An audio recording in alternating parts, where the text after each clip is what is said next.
دی diabetes centre کا اسلام آباد کے G8 مرکز میں کلینک کا افتتاح۔ ذیابیطس اور اس سے جڑی پیچیدگیوں سے متعلق عالمی معیار کی تشخیص، علاج، معالجے، تعلیمی اور بحالی صحت کی سہولیات تک زیادہ سے زیادہ لوگوں کو رسائی فراہم کرنے کے لیے دی ڈائبٹیز سینٹر نے 24 جنوری 2021 کو اسلام آباد کے کریسنٹ آرکیڈ G8 مرکز اسلام آباد میں اپنے کلینک کا افتتاح کیا۔ TDC کے chief executive officer Tahir Abbasi نے اپنے افتتاحی خطاب میں کہا، پاکستان میں ذیابیطس کے پھیلاؤ کو مدنظر رکھتے ہوئے ہمارا مقصد ایک حقیقی مربوط نظام بنانا ہے جو لوگوں کو ذیابیطس اور اس سے متعلق تمام مسائل کی بین الاقوامی معیار کی دیکھ بھال تک آسان رسائی مہیا کرے۔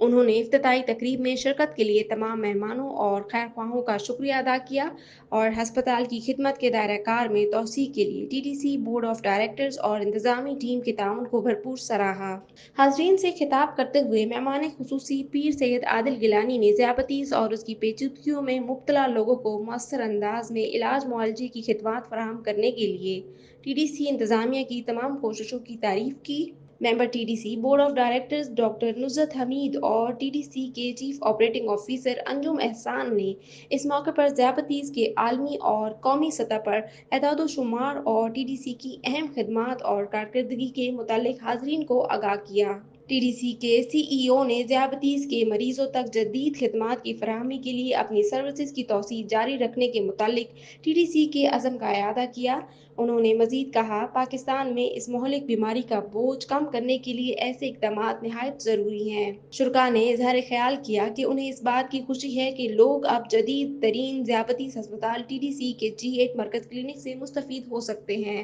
افتتاحی تقریب میں میئر اسلام آباد پیر سید عادل گیلانی مہمان خصوصی تھے۔ دیگر معزز مہمانان گرامی میں deputy mayor Islamabad Muhammad Azam Khan, chairman park land builder Maqsood ur Rehman, deputy director general health project director doctor Minhaj Siraj اور chief director general health doctor Hassan Urooj شامل تھے۔ اس موقع پر سرکاری عہدیدار، طبی ماہرین، صحت کی دیکھ بھال کرنے والی تنظیموں کے نمائندے، سماجی کارکن، کارپوریٹ سیکٹر کے نمائندوں سمیت مختلف شعبۂ حیات زندگی سے تعلق رکھنے والے افراد بھی شامل تھے۔